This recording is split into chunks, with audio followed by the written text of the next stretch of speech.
In 1988, a demolition crew in Porto Cinders, New Jersey, was tasked with bringing down the old bell tower of St. Jude's. The church itself was being modernized, and the imposing, over-engineered tower, a monument of vanity from a bygone era, was no longer structurally sound. 40 feet down as they hammered through the dense, impossibly hard foundation, the jackhammers stopped. Buried in the post-war concrete, they found 3 objects that had no business being there. The first was a 1943 steel penny, its zinc coating corroded. The second was a small petrified black rose. The third was a single gold-capped human molar, perfectly preserved, as if it had been sealed in a vacuum. The discovery was a local curiosity, dismissed as construction debris, or the sentimental trash of a long-dead worker. But the old-timers, the few left in Porto Cinders who remembered the blackout winters of the war, knew the truth. They knew those items belonged to one man, and that this wasn't a construction site. It was a sarcophagus. This is the story of Don Luciano, the Serpent Vitale, the man who owned Porto Cinders, body and soul, and how, in 1943, he vanished from the face of the earth, his name spoken only in whispers. The official story was a rival hit in New York.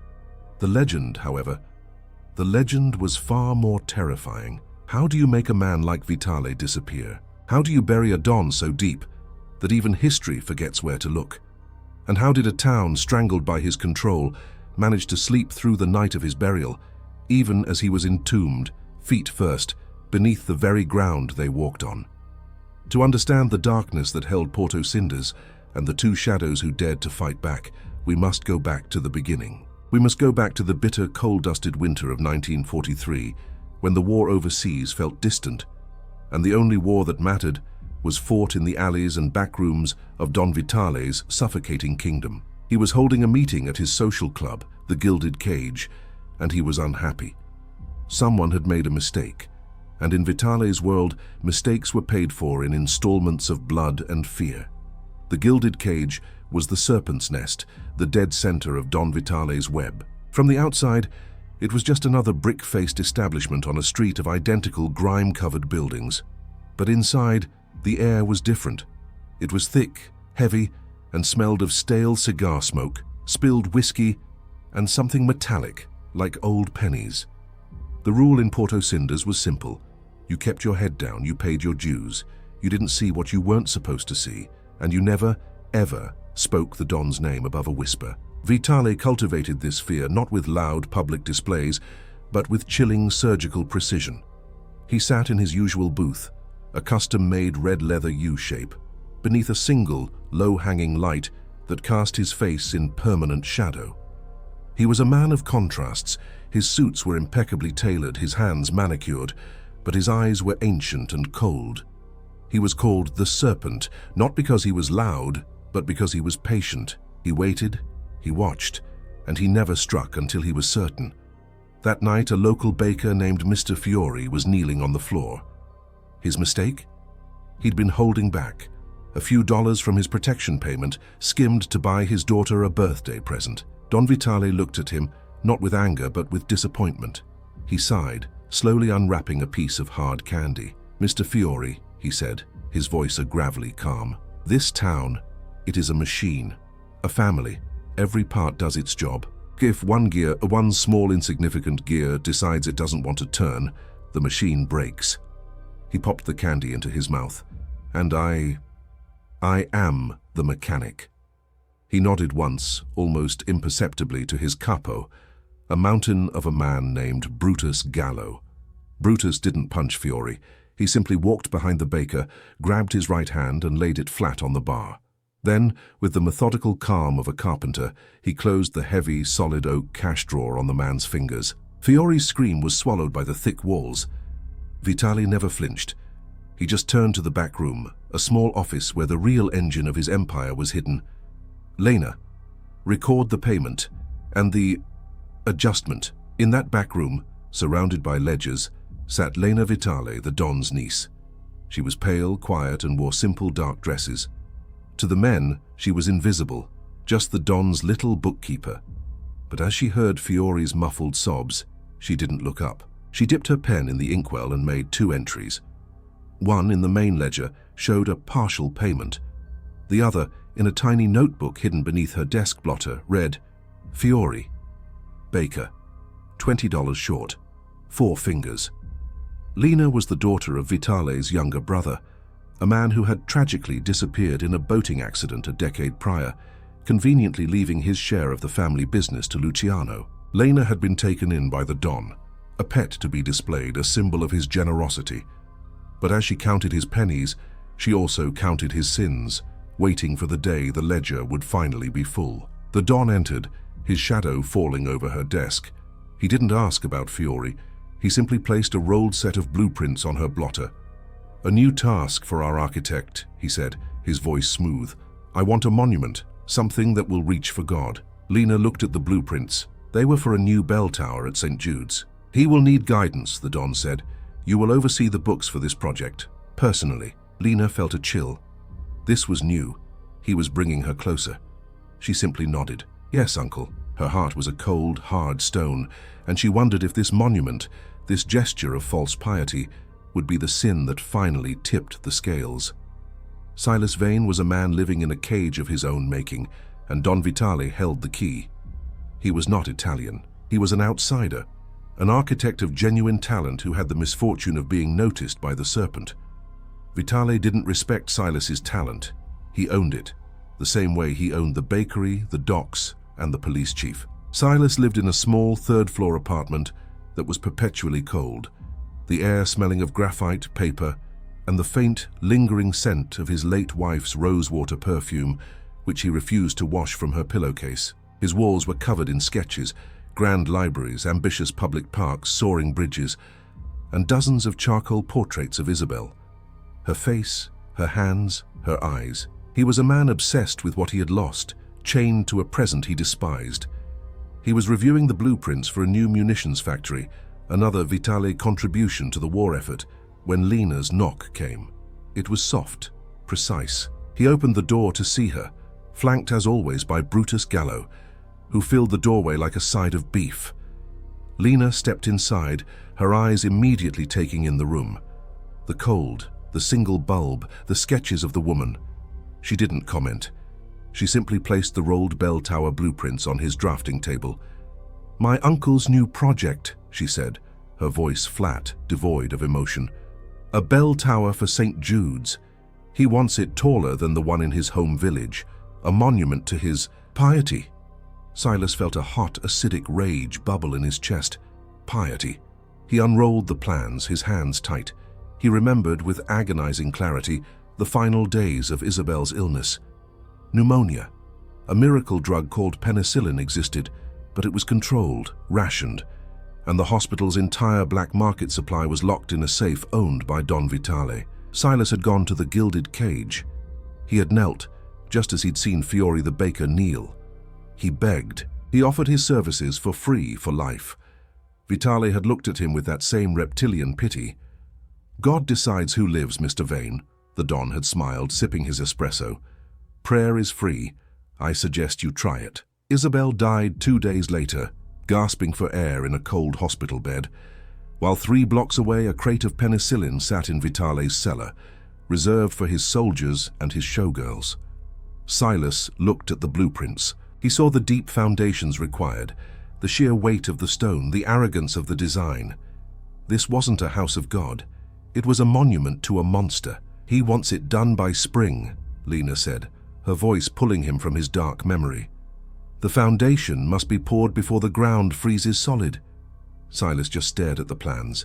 He saw the cross-section, the massive 40-foot deep concrete pylons required to hold the tonnage.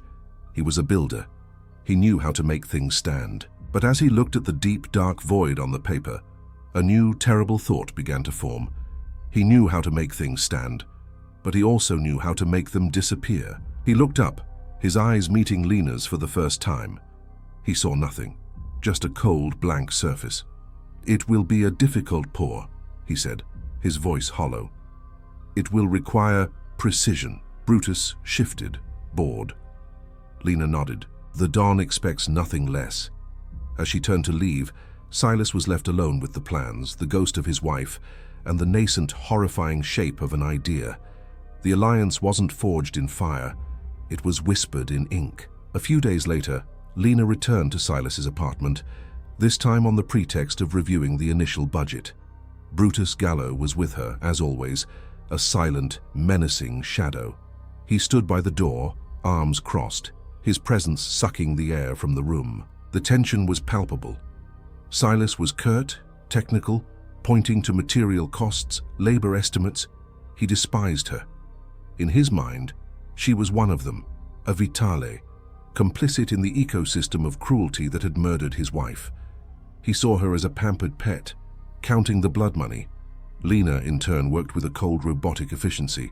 She scanned the numbers, her face a mask. But her eyes, for a split second, darted to the charcoal sketch of Isabel, the one where she was smiling, propped up on her hospital pillows. Lena's focus tightened. She saw the date on the sketch, October 1942. The same month, her own accounting showed Vitale acquiring the penicillin shipment.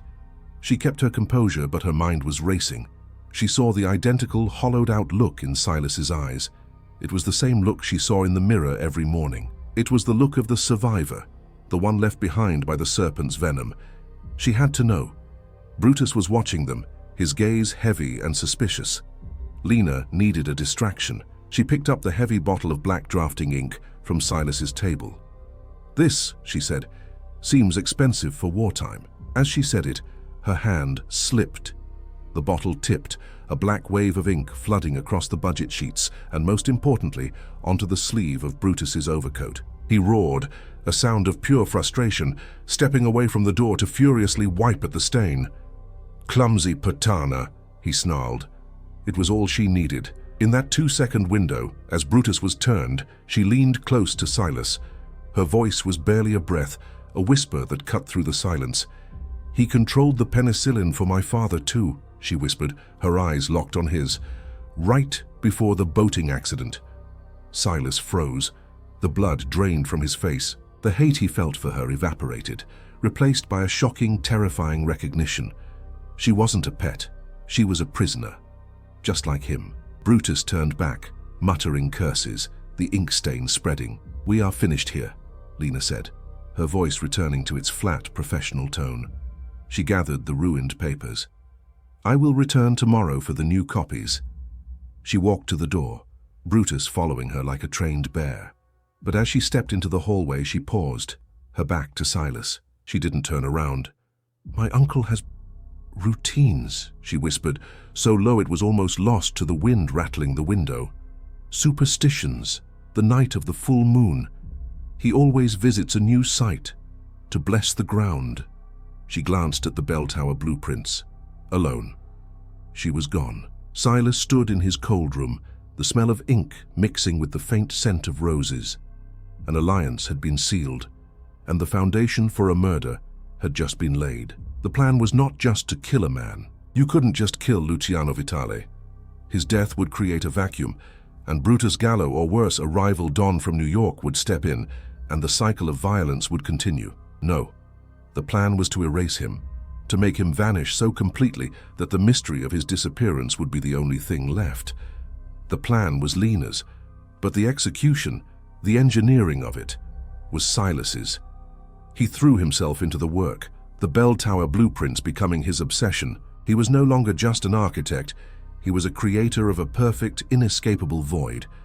The spot he chose was the footing for the main northern pylon, a concrete cube that would be 40 feet deep and 20 feet wide. It was the deepest part of the foundation. He worked at the construction site every night, long after the day crews had left, using the wartime blackouts as his shield. The air at the site was sharp with the smell of churned mud, cold steel, and the metallic tang of the nearby factories. Under the sliver of a growing moon, Silas moved like a ghost.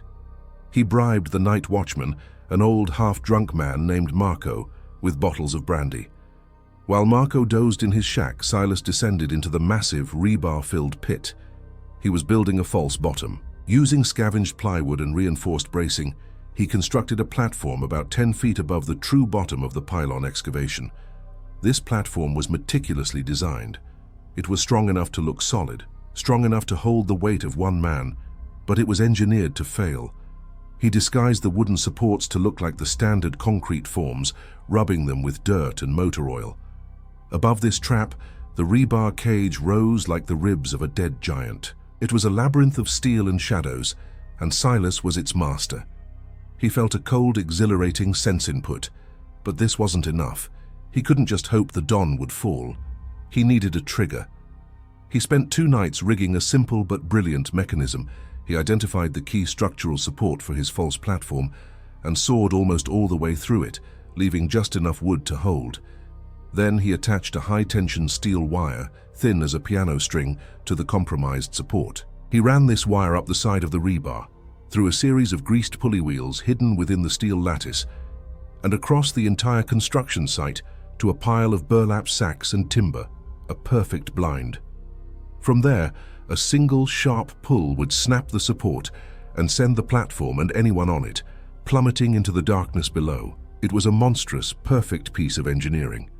Justice, designed on a drafting table. One night, as he was testing the tension on the wire, making sure it was both silent and strong, he heard a sound.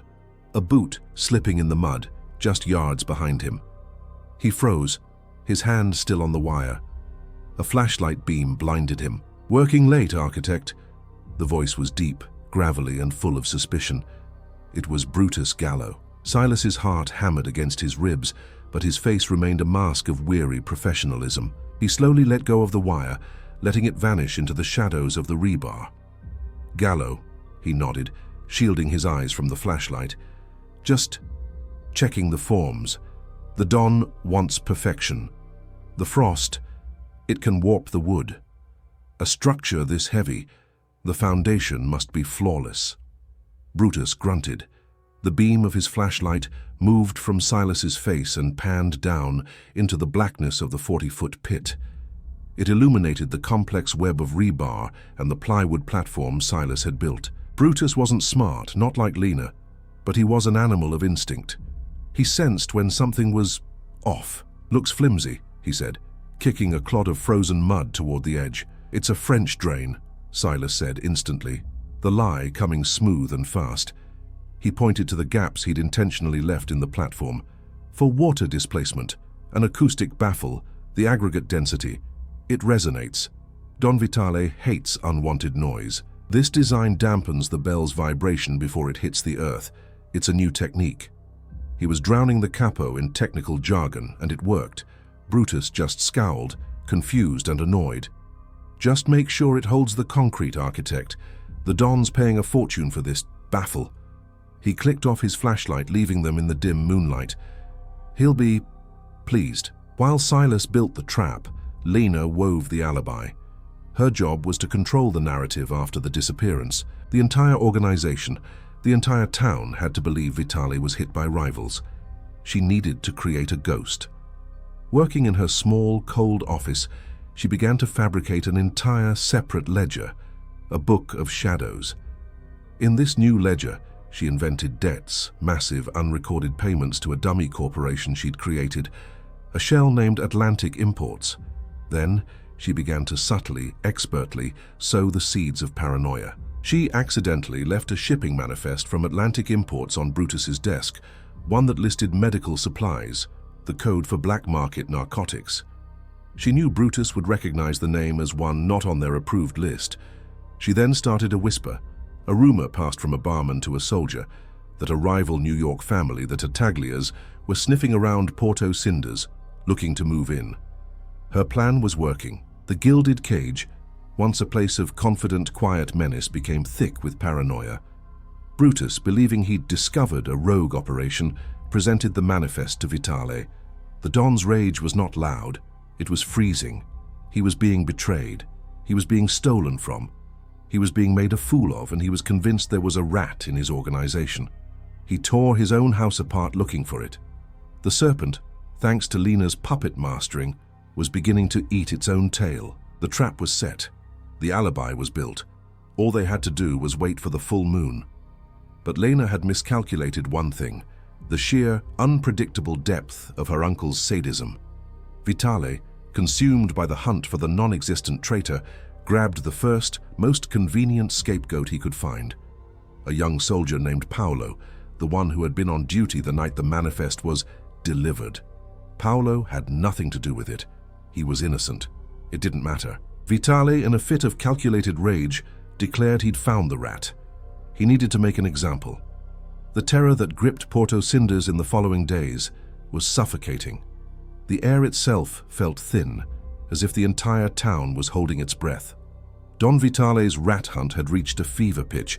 He had become a tyrant possessed, seeing betrayal in every shadow, treason in every sideways glance. The gilded cage was no longer a social club. It was an interrogation chamber. Men who had served him for 20 years were suddenly suspect. He pitted his most trusted capos against each other, feeding Brutus Gallo lies about his oldest friends and feeding his friends lies about Brutus. The organization was tearing itself apart, just as Lena had planned. But the price for this chaos was about to be paid, and it was a price Lena had not anticipated. The young soldier, Paolo, was barely 20.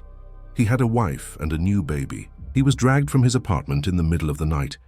Lena was in her back office when they brought him in.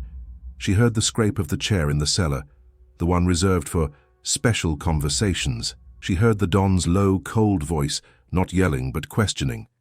And then she heard Paolo's screams. They were not loud, but they were sharp, and they went on for a very long time. Lena sat at her desk, her hands folded, her spine a rod of ice.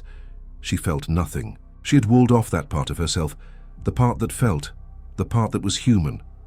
This was the cost. This was the collateral. She calmly opened her hidden ledger and made a new entry. Paolo. Soldier.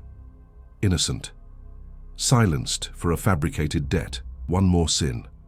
One more soul to add to the weight that would press the Don into the earth. She thought, with a chilling, detached clarity, the foundation must be deep enough to hold all of them. The example he made of Paolo, however, did not satisfy the Don.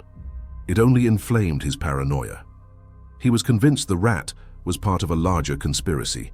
He trusted no one, not Brutus, not his soldiers, and certainly not his outsider architect. That evening he summoned Brutus and Lena. He was standing over the bell tower blueprints. "The full moon is in 2 days," he said, tapping the foundation plan. "The night of the poor." Lena's heart, that cold stone, gave a single hard jolt. This was it. "Gallo," the Don continued, "you will round up every man, every one. I want the entire site surrounded. No one gets in or out. The Tartaglias want to send a message. They will find me waiting." He then turned his black eyes to Lena. "And you will be there, with the architect. I want all ledgers, all manifests present at the site. I'm going to find my rat, and I'm going to end this." The plan was in ruins. He wasn't going alone. He was bringing his entire army. The confessional at St. Jude's was dark, cold, and smelled of old wax and decay. It was the only place in Porto Cinders they could meet without being seen. Silas knelt on one side of the screen, Lena on the other. They were two ghosts whispering in the dark. "It's over," Silas said, his voice a ragged whisper. "He'll have 12 men. Gallo will be at his side. We can't get near him. The trap is useless if we can't get him into the pit alone." He was shaking, the adrenaline of the past weeks draining away, leaving only the hollow ache of defeat. He saw Isabel's face. He had failed her. He had failed to bring the monster down. He was ready to run. But from the other side of the screen, Lena's voice came, not in a whisper, but in a hiss. It was pure steel. "No." "What do you mean, no?" Silas shot back. "It's impossible. We are not bringing him to the trap," Lena said, her voice cutting through his panic. "The trap is only part of the machine. We are not forcing him. We are leading him. His paranoia. It's the weapon we gave him. Now we will use it to aim him. He's not going in that pit alone, Lena. Not with his whole crew there." "Yes, he is," she said. "You're forgetting. He is a serpent, but he is also a man of deep, foolish superstition. That is the one thing stronger than his paranoia." Silas paused. "The ritual," he breathed, "the full moon, blessing the ground." "He will not perform his magic in front of his men," Lena continued. "It's a secret, a sign of his connection to the old ways. He believes it's the source of his power. He must do it. He will find a way to be alone. He will send his men to the perimeter." A new, terrible hope dawned on Silas. The plan was not dead. It was just more dangerous. But Gallo, Silas argued. Brutus is his shadow. He won't leave his side. Not now. Gallo will stay at the edge of the pit, Lena conceded. He will be 10 feet away, close enough to see, but too far to stop an accident. An accident? The trap is loud, Silas, Lena said, her voice sharp. The snapping wood, the fall. Gallo will be on you in a second. You need a distraction. Something loud. Something official. Silas's mind raced. A distraction. A loud noise. Wartime. The blackouts. The air raid siren, he said. The factory has one for drills. Can you trigger it? I know the wiring. I designed the factory, Silas said, a new, cold confidence returning. I can cross the wires, set it off from the junction box near the site. Then that is the plan, Lena said. He goes into the pit. The siren screams. In the confusion, you pull the wire. It's a 2-second window. The ground will shake. The noise will cover the sound of the accident. By the time Gallo realizes what's happened, it's just a tragic fall. Silas nodded, his hand gripping the wooden bench. It was insane. It was desperate. And it was perfect. There's one more problem, Silas said, his voice dropping. The concrete, the trucks, they arrive at 5 a.m. If he falls and he's just injured, we're lost. We'll be discovered. Lena was silent for a long moment. From the other side of the screen, she slid a small, heavy object through the grill. It landed on Silas's prayer book stand with a dull thud. It was a .38 caliber revolver. He is a serpent, Silas, Lena whispered. You must make sure to cut off the head.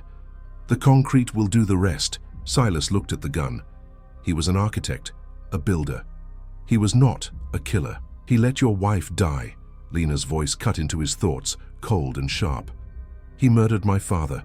He tortured Paolo. We are not killers. We are mechanics, fixing a broken machine. Silas picked up the gun.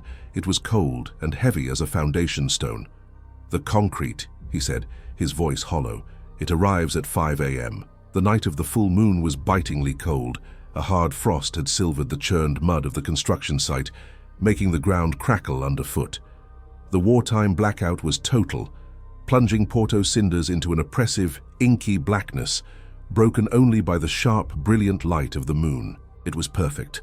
The site was a landscape of bones, the rebar skeleton of the bell tower rising into the sky, casting long, skeletal shadows.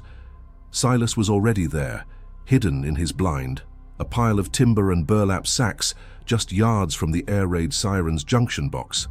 He had the steel wire in one gloved hand, the cold, heavy weight of the .38 in his pocket. He was no longer an architect.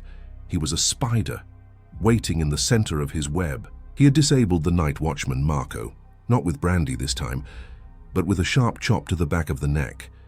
The old man was slumped in his shack, unharmed but unconscious. There could be no witnesses. At precisely 2 a.m. they arrived. Not just one car, but 3. Headlights cut through the dark, then extinguished. Doors opened and closed. Silas heard the low murmur of voices, the crunch of boots on frozen earth. He saw the silhouettes of at least a dozen men fanning out as Lena had predicted to form a perimeter. Then he saw the main group. Don Vitale, in his heavy wool overcoat, flanked by Brutus Gallo, and Lena. She was carrying a ledger, her face pale and impassive in the moonlight. Here, Vitale's voice cut through the cold air. This is the spot. They walked to the edge of the 40-foot pit. Vitale looked down into the blackness. Architect, he barked. Silas emerged from the shadows, his heart a cold, slow drum. Don Vitale. My niece says the numbers are confusing, the Don said, his eyes not leaving Silas. The wartime costs, Don, Lena said smoothly, opening the ledger. The steel, the aggregate, it's fluid. This was the pretense, the rat hunt. Vitale stared at Silas. You've been working hard, Mr. Vane. So many late nights, alone. Perfection takes time, Don, Silas said, his voice steady. Indeed. Vitale turned to the pit. My ancestors, they had a tradition, to bless the ground, to ensure the foundation is strong. He looked at Brutus. Wait here, you and the girl. I must do this alone. Brutus nodded, his hand on his gun. Boss, I don't like this. It's exposed. Are you questioning me? Vitale's voice was soft, but the threat was unmistakable. No, boss. Vitale took a small oilcloth packet from his coat. The petrified rose. The steel penny. He began his descent, stepping onto the temporary wooden staircase that led down into the pit. Silas's eyes were locked on him. His hand tightened on the wire. Lena, standing next to Brutus, accidentally dropped her ledger.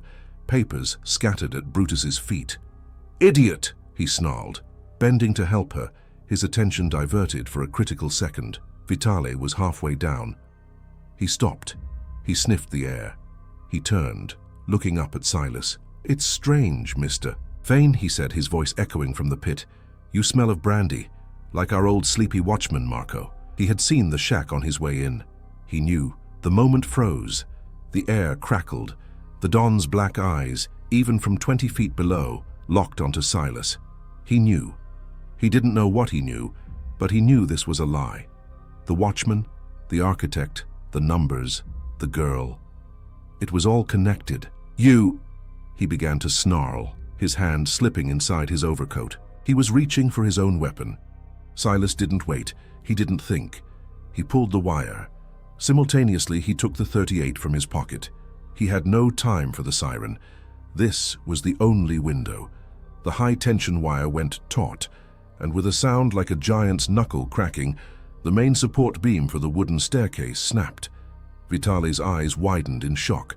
The structure gave way beneath him. He didn't even have time to scream. He just fell, a heavy, dark shape disappearing into the blackness.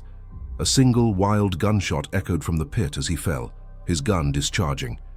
The bullet sparked off the rebar, yards from where Silas stood. "Boss!" Brutus roared. He shoved Lena aside, scrambling to the edge, his flashlight beam cutting into the darkness. "Boss!" Silas, his arm stinging, the ricochet had torn through his sleeve, grazing his forearm, stepped forward, feigning panic. "The stairs! The frost! I told them the wood was warped." The flashlight beam found him. 40 feet down, Don Vitale was a broken heap on the false platform Silas had built. He was unmoving. The oilcloth packet had burst, the steel penny and the petrified rose scattered around him. Brutus looked at the broken support, a clean, splintered break. He looked at Silas. He looked at the Don. His animal brain was working, processing. "Architects," he said, his voice a low, deadly growl. "Don't make mistakes like this." He was raising his flashlight, and the gun in his other hand was coming with it. "The siren!" Lena screamed, pointing to the factory. "Someone heard the shot. They're calling the police." Brutus paused. He looked at Lena, he looked at Silas. And in that moment, another sound joined the frozen silence. A low, distant rumble. The sound of heavy engines. Silas looked up, his blood running cold. "No, not yet." Headlights appeared at the far end of the street. The concrete trucks. They were early. The rumble of the approaching trucks grew louder, a mechanical death knell. Brutus Gallo was frozen at the edge of the pit, his mind caught between two impossible realities. His Don was dead or dying 40 feet below, and the evidence, the very means of a cover-up, was rolling toward them. We have to get him out," Brutus stammered, his authority vanishing, replaced by panic. He was a soldier, not a general. "Get a rope!" "There's no time," Silas yelled, clutching his bleeding arm. "They're here. We have to stop them. Tell them to go back." "No!" Brutus's voice was a low roar. He looked down at the unmoving body of Vitale. He looked at the approaching trucks. And his animal instinct, the instinct for survival and power, finally took over. He understood. If he pulled Vitale's body up, it was an accident, an investigation, weakness. The family would fracture. The Tartaglias would move in. His own claim to leadership would be questioned. But if the Don was never found? "The Don," Brutus said, his voice hardening, turning cold. He was never here. He got a call. An emergency in New York. He left an hour ago. Silas and Lena stared at him. The capo was creating the alibi for them. "He's dead, Gallo," Silas said, testing him. "He's in New York," Brutus repeated, his eyes like chips of ice. He looked at Silas's arm. You were grazed. A stray shot from the harbor. A drill." He was building the new reality, piece by piece. He turned to Lena. "My niece, you saw him leave." Lena, her face a perfect porcelain mask, just nodded. Yes, an emergency. He was angry. The first concrete truck, its massive chute poised, rumbled to a halt at the edge of the excavation. The driver leaned out. "Hey, we here for the poor. Where's the foreman?" Brutus Gallo stepped into the headlights, a mountain of a man assuming a cloak of absolute authority. He looked down at the body of his boss, a dark stain in the moonlight. Then he looked at the truck driver. "The Don's orders!" Brutus bellowed, his voice echoing across the site. "He wants the foundation set before sunrise. Pour it. Pour it all." The first wave of wet grey concrete sluiced from the chute. The sound was a thick, wet slap as it hit the plywood platform, followed by a heavy, sucking gush. It covered the petrified rose, the steel penny. It covered the Don's outstretched hand. It covered his face. Silas Vane stood and watched, the stinging pain in his arm the only thing proving he was alive, that this was real. He watched as 40 feet of arrogance, cruelty, and power were buried, layer by layer, in a tomb of his own design. The truck emptied its load, and the next one reversed into place. The machine of the town, the one Vitale had spoken of, was grinding on, and the mechanic was being buried in the gears. The official story, born in that frozen moment, solidified with the concrete. Don Vitale was in New York. Then, a week later, the whispers Lena had started finally bore fruit. The rumor was that the Don had been hit by the Tartaglia family. His body, it was said, was sleeping with the fishes in the Hudson. There was no body, so there was no funeral. There was just a vacuum. Brutus Gallo, the loyal capo, stepped in to hold things together. But Brutus was a sledgehammer, not a scalpel. He lacked the Serpent's patience and intelligence. He was a brute, and the organization began to crack under his clumsy, violent rule. This, too, was part of Lena's plan. A month after the disappearance, she discovered the second fabricated ledger, the one showing massive, secret debts to the Tartaglias. It was the perfect motive. It proved the hit. Faced with a rival family's claim and their own internal chaos, the Vitale empire crumbled. Brutus was forced to sell off assets, to concede territory. The Serpent's nest was finally, irrevocably, broken. The last time Silas saw Lena, it was on a rainy afternoon in March. The bell tower was nearly complete, a grey, monolithic tombstone looming over Porto Cinders. She met him at the train station. She didn't speak of that night. She never asked about his arm, which was healing beneath his sleeve. She simply handed him a thick envelope. Inside was a large amount of cash and a one-way ticket to Chicago. "You were a fine architect, Mr. Vane," she said, her voice flat. "Your contract is complete." "And you?" he asked. "I am an accountant," Lena replied. "I am going to liquidate the remaining assets." They looked at each other. Two survivors, two mechanics who had fixed the machine, bound by a secret 40 feet deep, and now separated by it forever. Silas boarded the train and never looked back. The people of Porto Cinders, the ones who had lived in fear for so long, they whispered. They heard the rumors, but no one knew. They slept. They went to work. They lived their lives, while the man who had haunted their nightmares was buried, silent and sightless, beneath the foundations of their prayers. When the bell for St. Jude's rang for the first time, the old-timers said the sound was wrong. It was dull, muffled, as if the very ground itself, heavy with its secret, was absorbing the sound, unwilling to let it escape. And so we return to 1988, to a demolition crew, a jackhammer, and a mystery embedded in concrete.